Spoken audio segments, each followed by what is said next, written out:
One of the most desirable small sports cars of the mid-30s was without doubt the Riley Imp. They really looked the part, with a nice long bonnet and the sort of, what they call it, a bobtail I think you call it, nice and short. But they were beautiful, high quality small car. They were almost twice the price of an MG midget at the time, so they were for the fortunate few. If you were a bright young thing with a substantial bank balance, this is the sort of sports car you'd have wanted. I think around 130 or thereabouts were built, quite a good survival rate as it's such a desirable car.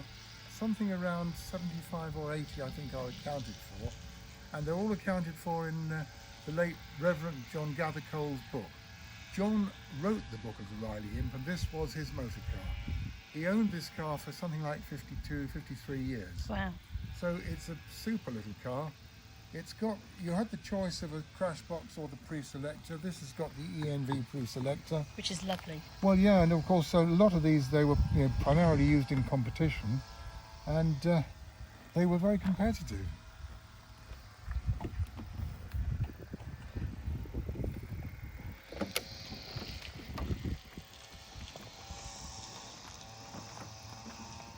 All the survivors, of course, are well documented in the book, and they've always been very much a revered motor car. Scintilla Vertex Magneto. Is this a sports engine? Yeah, that's right. It's got this engine is a fast road engine which has been rebuilt by Blue Diamond. This is a natty little idea.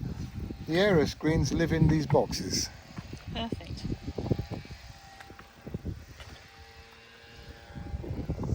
That was on the Sprite, that feature that sold as well. Feature, that's right, yes indeed, yeah. But everywhere you look at the Imp, it's just a pretty car, it really is lovely.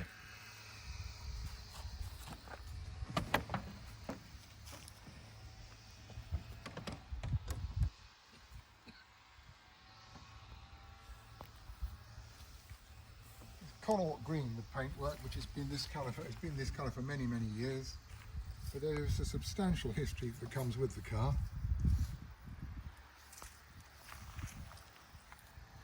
I love the seats. They've got a beautiful they're patina.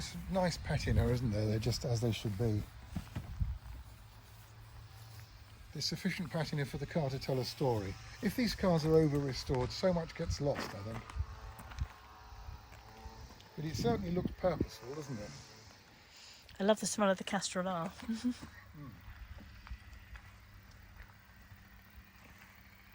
Not a lot of luggage room, but the hood would live underneath here, under this panel here.